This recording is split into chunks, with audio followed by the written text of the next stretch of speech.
Hi, I'm Beth Cogswell, Development Director with InterMountain Planned Parenthood. I'm here with Stacy James, who's the CEO of InterMountain Planned Parenthood. We're a Montana-based organization with 5 clinics around the state. We're going to be talking today about various issues regarding reproductive choice. Hi, Stacy. Thanks a lot for joining me in this conversation. I wanted to start out by asking you about so-called partial birth abortion, and just ask that you define that for us. Okay, well, so-called partial birth abortion is how we refer to it because it's not a medical term. It's what the legislators and the anti-choice folks have called it to make it sound like a more gruesome term, but it is not a medical term. Right, and so we call it late-term abortion. Yes. And could you tell me why someone might have to have a late-term abortion, and just what are the reasons behind that, and is it something that's very common? It is something that's not very common. There's less than 1,300 of these procedures across the entire United States every year, and it's actually, they talk about it as a specific procedure, which is done very rarely in an emergency circumstance, only to either save the woman's life or to protect her future reproductive health. Right. I mean, it seems like anti-choice groups have done a pretty good job of kind of shaping the rhetoric in their favor regarding this issue, because I think, many people have this idea that a woman, goes through 9 months of pregnancy and then decides, oh, I don't want to keep this baby, and then, has a procedure, this late-term procedure, and that's just absolutely false. But I think that, some people are under the impression that that's what happens. Yeah, that is absolutely false. One is a physician would never do a procedure based on those circumstances. They're only going to do a procedure based on their ethics and morals and their obligation to save the woman's life, or again, to help her have future reproductive health. But it is something that's done in an extreme circumstance. And most of these pregnancies that are done at this state are a very wanted pregnancy, so it's a terrible circumstance that the woman and family is faced with. Right. Can you tell us a little bit about the ban that was just signed by our Congress? It's called the ban on partial birth abortions. Yes, it is. It's a ban, and it has been signed by both House and the Congress, and it is unconstitutional because there's not an exception in the ban. So if it gets to the Supreme Court, it will be overturned. There's not an exception in this ban to save the woman's life or to help protect her reproductive health. So if a woman wants to have future pregnancies, there's no circumstance in that could prevent that from happening.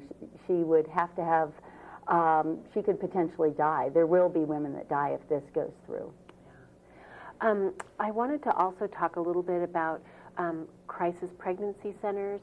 I know that many times a woman who's facing an unwanted pregnancy will look up a crisis pregnancy center in the Yellow Pages, and it said, if you're pregnant, call, and that we offer, free pregnancy testing and counseling. And, we know that often this is misleading. But can you tell me a little bit about what happens when a woman goes to a crisis pregnancy center? Well, they, in fact, do have pregnancy testing available, but that's really where their so-called medical services end. And the counseling is only counseling as far as continuing with the pregnancy. So when they say that they offer all options counseling, that's simply not true.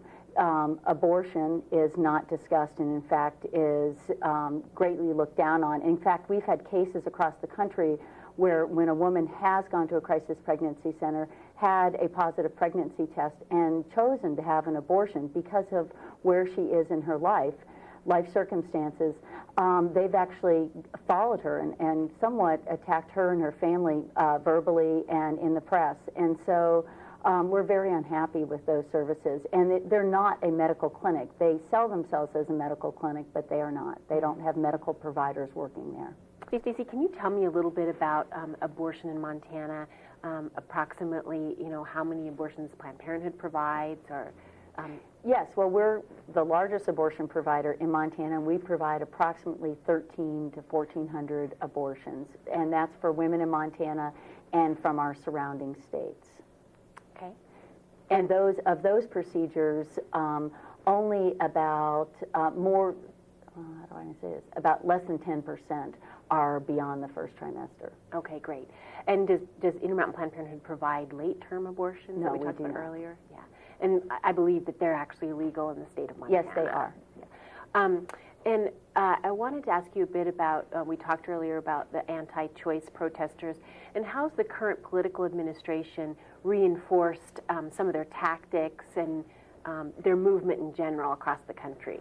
Well, their movement in general, I mean, they've been very systematic in the way that they've moved forward with their agenda.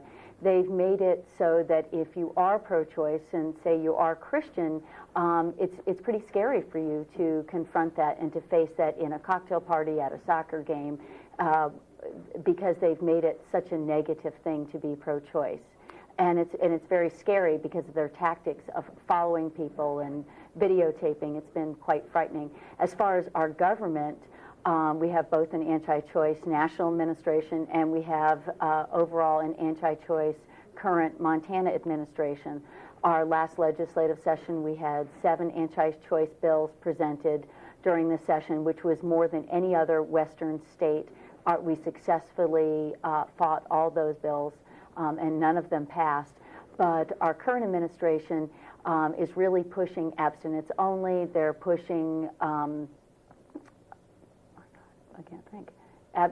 they're pushing abstinence only, and they're minimizing access to birth control and birth control methods. So not only are they really impacting abortion, but they're impacting family planning as a whole, which impacts every woman in this country that's of reproductive age. Right. The 05 budget has an increase of 248% in abstinence-only and marriage bills and fatherhood bills, which are all anti-choice, and has a reduction in family planning, a reduction in AIDS money, and a reduction in, of course, anything to do with family planning overall and right. Sex education other than abstinence only till marriage. It's very frightening. And I think that you'd agree with me that something that underlies a lot of our administration's policies on these issues is very anti-woman. And, it seems that they don't believe, this administration doesn't believe that women can control, or, can and should control their own reproductive health, that, we're just supposed to make babies and let's not provide our children with information about basic information about their bodies and sexuality, and let's what I'm saying is let's keep people in the dark about very important issues. Well, not only do they want to keep people in the dark, they're misinforming people. They're actually putting misinformation on their websites. They've impacted the CDC website, and they have forced them to drop significant information on how to prevent life-threatening sexually transmitted infections. They have also impacted the National Cancer Institute and are requiring providers all over the country to say things that are absolutely not true in order for them to continue to provide a legal and safe procedure that saves thousands of women's lives a year. And with tapping into and decreasing funding to family planning, yes, that's an anti-choice, anti-woman agenda, and it's very, very frightening. Yeah, it's just like stepping back 30 years. We've come so far with the Roe v. Wade decision, and more women than ever are in the workplace, and it's just so sad to have to regress that far based on the policies of one presidential administration. And I think what I was getting at earlier is too that this administration has really reinforced some of the tactics of anti-choice people, because basically President Bush has come out in support of right to life, and he's spoken at their national rally or conference in Washington, D.C., and we don't expect President Bush to welcome us at the march in D.C. in April. But absolutely. I mean, what he has said over and over again, he's going to do everything within his power to overturn Roe. And that is part of his agenda, along with Ashcroft turning over the Roe. And it's very scary. And some of the other things that they have done, as far as not requiring hospitals to offer emergency contraception, even in the case of rape or incest. What they just did, which was they stalled the FDA from approving emergency contraception from going over the counter with not paying for contraception, contraceptive equity, where they're not paying even for federal and state employees for contraception, yet they're paying for other things. It's just really amazing. It is an anti-woman agenda that they are pushing forward. And you brought up emergency contraception, and I think that we've worked really hard to educate the public, educate those in the medical profession about EC, because we want it to be widely available, because we know that it really goes a long way toward preventing unwanted pregnancies. But I still think that there's misinformation and people that just aren't knowledgeable about what it is. I still hear from some people that EC works like an abortion. And can you talk a little bit about EC and how long after unprotected intercourse it can be effective? Yes, EC, emergency contraception, is basically a high dose of birth control pills or hormones that a woman takes. And you can take it up to 72 hours after unprotected intercourse to help prevent an unwanted pregnancy. And you take a pill, and then you take another pill 12 hours later. If you were already pregnant, it does not interrupt that pregnancy. It will not allow implantation from occurring. So if there's already a pregnancy, it won't disrupt that at all. And we really want everyone to have it available, to have it in their medicine cabinet as a backup, because there's birth control failures, there's situations where birth control is not available, and we want everyone to have it. It's 87% effective if used correctly, and it's just a wonderful, wonderful drug for people to have. Yeah, well, it's really an advance. It's an advance, and it's a huge step forward for women really having control over their bodies and help preventing an unwanted pregnancy. And that's what Planned Parenthood really is all about, is we want to first protect women's health and reproduction, and we want to prevent an unwanted pregnancy from happening. Abortion is the hot issue and the hot topic, but it's less than 10% of what we do. We're an education organization. We provide education all over the state. We also are political, and we work on support political issues, women's issues, reproduction, sexuality issues, about equality.